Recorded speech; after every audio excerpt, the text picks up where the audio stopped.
Blouse కొలతలు చూసేయండి. Tape అవసరం లేకుండా బ్లౌజ్ ఎలా కటింగ్ చేయాలో పూర్తిగా చూడండి. ఒక్కోసారి టేప్ కూడా వాడక్కర్లేదు. టేప్ లేకుండా బ్లౌజ్ కూడా కట్ చేసుకోవచ్చు. ఫస్ట్ అయితే నడుము పొడవు చూసుకోవాలండి. తర్వాత షోల్డర్ 5.5 చూసుకోవాలి. ఆ తర్వాత వచ్చి మెడ లూజు, మెడ వెడల్పు 3, షోల్డర్ వచ్చి 3.5 అలా పెట్టుకోండి. దాని నుంచి నడుము 5 అంగుళాలు తీసుకోవాలి. ఆ చంక రౌండ్ ఏంటంటే చంక లూజ్ ఎంత ఉందో మనం కరెక్ట్గా కొలత పెట్టేసుకుని అక్కడ డ్రాయింగ్ వేసేసుకోవాలి. డ్రాయింగ్ వేసేసుకుని అక్కడ నుంచి నాట్లు పెట్టాల్సిన అవసరం లేదండి. చంక రౌండ్ మాత్రం రౌండ్గా తీసుకోవాలి. ఖర్చు కొంచెం ఎక్స్ట్రానే ఉంచుకోవాలండి. ఎందుకంటే చిన్నది అయితే కష్టం, పెద్దది అయితే కొంచెం ఖర్చు లాస్ట్లో కట్ చేసేసుకోవచ్చు. అలా చూసేయండి. మొత్తం కొలత చూడండి. మళ్ళీ చెప్తున్నాను, నడుము పొడవండి, షోల్డరు, మెడ దింపు, చంక లూజు అన్నీ పర్ఫెక్ట్గా ఉంటే టేప్ లేకుండా నేను ఇదైతే నార్మల్గా కొలత చెప్పడానికైనా ట్రై చేస్తున్నాను, మీకు అర్థమవుతుందని. అర్థం కాకపోతే టేప్తో కూడా చెప్తానండి. వచ్చి కటింగ్ చేసేసుకోవాలి నీట్గాని. మనకి తిరిగేటట్టు సులువుగా ఉండేటట్టు మనం వైపు తిప్పుకొని కట్ చేసుకోవాలని, కంగారు పడకుండా కటింగ్ అన్నది మనం నిదానంగా చేసుకోవాలి. ఎందుకంటే కటింగ్లోనే ఉంటుందండి బ్లౌజ్ కుట్టడం అన్నది. కటింగ్ నీట్గా వచ్చేస్తే బ్లౌజ్ సులువుగా కూడా మనకు తెగిపోద్ది. జాగ్రత్తగా చూసుకొని కట్ చేసుకోవాలి. టేప్ అవసరం లేకుండా ఎలా కట్ చేస్తుందని మీరు ఒక్కసారి చూసేయండి, వీడియో స్కిప్ చేయకుండా. మీకు అంత క్లియర్గా అర్థమవుతుంది. ఆ మెడ లూజ్ వచ్చి 3 పెట్టుకోవాలండి. అంటే టేప్తో కొలుసుకోండి మీరు కూడా అండి. నాకు ఆ టైంలో టేప్ కనిపించలేదు. నేను ఆల్రెడీ కొలిసి పక్కన పెట్టాను, ఏమైందో తెలియదు. ఈలోగలో మా ఇంటికి ఒక ఆంటీ వచ్చి ఆవిడ బాధలు ఏంటో చెప్తుంటే క్లారిటీగా టేప్ నితికినా కనిపించలేదు. దానివల్ల టేప్తో మీకు చూపించలేకపోయాను. నేనైతే టేపే పెట్టి చూశాను. ఒక్కొక్కసారి టేప్ అవసరం లేకుండా కూడా కట్ చేస్తానండి. మీకు చూపించేటప్పుడు క్లారిటీగా ఉండాలి కదా, అదే కొంచెం మిస్ అయ్యిందండి. బ్లౌజ్ కొలత చూసేయండి. బ్యాక్ పార్ట్ అయితే రెడీ అయిపోయింది. ఇప్పుడు వచ్చి హ్యాండ్కి ఎలా మడత వేయాలో ఒకసారి చూసేయండి. 2 మడతలు అలా జాయిన్ చేసేసుకోవాలి.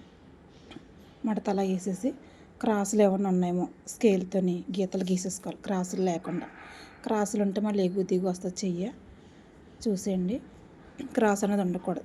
క్రాస్ సమానంగా కట్ చేసేయాలండి. డ్రాయింగ్ వేసుకుని క్రాసులు తీసేసుకోవాలి. క్రాసులు తీయకపోతే బ్లౌజు చేద్దేరా ఎత్తేస్తుంది ఒక్కోసారి. కొంచెం మంది అయితే క్రాసులు తీయకుండానే కట్ చేస్తారు. ఇప్పుడు వచ్చి చెయ్యి పొడవు చూడండి. చెయ్యి పొడవు టేప్తో చూస్తే 8 ఉందండి.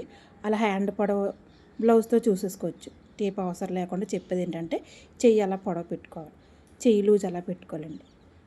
ఖర్చుకు కూడా అలా పెట్టుకుంటే ఖర్చు చంక దింపు నుంచి నడుము షోల్డర్ వరకు, చంక రౌండ్ వరకు, చంక హ్యాండ్ రౌండ్ వచ్చి చూసేయండి. అలాగా అదే టేప్ మిస్ అవడం వల్ల చెప్పలేకపోతున్నాను. కటింగ్ కూడా మనం చాలా జాగ్రత్తగా నీట్గా కట్ చేసుకోవాలండి. ఇంకా తర్వాత దానికి చిన్న ఖర్చులు పడతాయి, కానీ ముక్క అవసరం లేకుండా కూడా ముక్క అతుక్కునే అవసరం కూడా ఉండదండి. డాట్స్ పెట్టేసుకోండి. డాట్ వచ్చి భుజం దగ్గర ఉండాలి అతుకు. హ్యాండ్ కూడా రెడీ అయిపోయింది. ఇది వచ్చి ఫ్రంట్ పార్ట్ అండి. ఇదే ప్రిన్సెస్ కట్ బ్లౌజు. ముఖ్యమైనది ఫ్రంట్ పార్ట్. ఇప్పుడు ఫ్రంట్ పార్ట్ అయితే ఒక్కొక్కరికి క్రాస్లో వేసుకోవచ్చండి ప్రిన్సెస్ కట్. ఒకరికమ్మ స్ట్రైట్లో కూడా వేసుకోవచ్చు. ఇవిడికి క్రాస్లో ఇష్టం ఉండదు, స్ట్రైటే కుట్టించుకుంటుంది ఎప్పుడు. అందుకని క్రాస్ వేయలేదు, స్ట్రైటే వేసాను. ఒకసారి చూసేయండి ఎలాగన్నది. ఐరన్ కూడా అవసరం ఉండదండి. ఐరన్ లేకుండానే మన బ్లౌజ్ రెడీ చేసేసుకోవచ్చు. ఇప్పుడు షోల్డర్ దగ్గర నుంచి డ్రాయింగ్ వేసేసుకోవాలి. షోల్డర్ అలా డ్రాయింగ్ వేసి మెడకు కూడా ఒక చిన్నది గీత పెట్టేసుకోవాలి. ఆ మెడ దగ్గర కూడా స్ట్రైట్గా గీత గీసేసుకోవాలి. చంక రౌండ్ కూడా ఫుల్గా చూసేయండి ఎలా గీస్తున్నాను. ఇంకా బ్యాక్ పార్ట్ ఎలాగుందో ఫ్రంట్ కూడా అలాగే వేసేసుకోవాలండి. ఇందులో మార్పు అన్నది ఏమి ఉండదు. ఏమన్నా ఉంటే కొంచెం ఫ్రంట్ లూజు టైటు అన్నది ఉంటుంది, చిన్నదే పెద్దది అన్నట్టు. అది టేప్తో చూసుకోవచ్చండి. చంక రౌండ్ కూడా సేమ్ వేసేలా. ప్రిన్సెస్ కట్కి మనం షేప్ బెల్ట్లు వేయం కాబట్టి అంతా సమానం అండి. ఎదర ఎలాగైతే వెనకాల భాగం ఎలాగుందో ఎదర భాగం కూడా అలాగే సేమ్ టు సేమ్ ఉంటుంది. అలాగన్నీ డ్రాయింగ్ వేసేసుకోవాలి. ప్రిన్సెస్ కట్కి మన షేప్లు వేయం కాబట్టి చంక దగ్గర నుంచి 2 అంగుళాలు వదిలేసుకుని చంక రౌండ్ తీసుకోవాలండి. లోతులు 1/2 ఇంచ్ చాలండి, ఎక్కువ కూడా కాదు. 1/2 ఇంచ్ లోతులు అయితే కరెక్ట్గా సరిపోద్ది. చంక దగ్గర నుంచి 2 అంగుళాలు తీసుకోవాలి. ఇది వచ్చి మెడ పొడవు వచ్చి ఇవిడికి 6 అండి.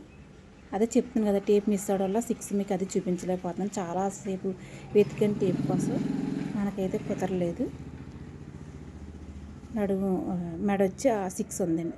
ఆ 6లోనే రౌండ్ చేసేసుకోవాలి. అది వచ్చి షేప్ బెల్ట్. షేపు లేదు కానీ ప్రిన్సెస్ కట్ కాబట్టి షేప్ లేకుండా అక్కడి నుంచి నాటండి. డాట్ వేయనందుకు నాట్లు పెట్టుకోవాలి. అక్కడి నుంచి చంక దగ్గర నుంచి ఇప్పుడు దొరికిన టేపు 7 చూసుకోవాలి. అక్కడి నుంచి ఆ డాట్కి 2 అంగుళాలు పెట్టుకుని దాని నుంచి 3 అంగుళాలు మెజర్మెంట్ షేప్ పొడవండి. 2 గీతలు కూడా ఇలా స్ట్రైట్గా అటు ఇటు కూడా సమానంగా తీసేసుకోవాలండి. చూసారా ఎలాగా డ్రాయింగ్. అదైతే షేపులకి అయితే అలాగే ఇవ్వాలి, కానీ ఈ షేప్ కాదు కదా ప్రిన్సెస్ కట్ మళ్ళీ ఇది వచ్చి ఆ స్ట్రైట్ కుట్టుకి లెవెల్గా డ్రా చేసేసుకోవాలి. కొంచెం ఇక్కడ వంపుగా తీసుకోవాలండి. వంపుగా తీసుకుంటేనే షేప్ అన్నది ప్రిన్స్ కట్ అన్నది బాగా తెలుస్తుంది. చూడండి, కొంచెం వంపుగా తీసుకుంటే సరిపోద్ది. మనకి ఇంకా బ్లౌజ్ అనేది పర్ఫెక్ట్గా వస్తుంది. క్రాస్గా తీసేసుకోవాలి. ఇంకొచ్చి మేడ ఒక్కసారి చంకలు చూసేసుకోండి. ఒకసారి చంక డాట్ సరిపోయిందా లేదా అన్నీ ఒక్కసారి బ్లౌజ్ పెట్టి మనం చెక్ చేసేసుకుంటే సరిపోద్దండి. ఫ్రంట్ లూజ్ కూడా చూసుకోవచ్చు. చంక దగ్గర నుంచి చంక డాట్ దగ్గర నుంచి మెడ. ఈవిడికైతే ఎదర్ షేప్ తక్కువ కాబట్టి తక్కువ పెట్టుకున్నాను, 9 పెట్టుకున్నాను. 10 మెడ రౌండ్ కూడా చూసేసుకోవాలండి. ఇంకొచ్చి మొత్తం ఆ కింద కొంచెం షేప్ లాగా రౌండ్గా తీయాలి. ఇలా గీతలా తీస్తే బ్లౌజ్ ఎత్తేద్దండి. గీతలా తీయకుండా రౌండ్గా తీసుకుని ఆ షేప్ దగ్గర కూడా కొంచెం నొక్కుకోవడానికి చంక దింపు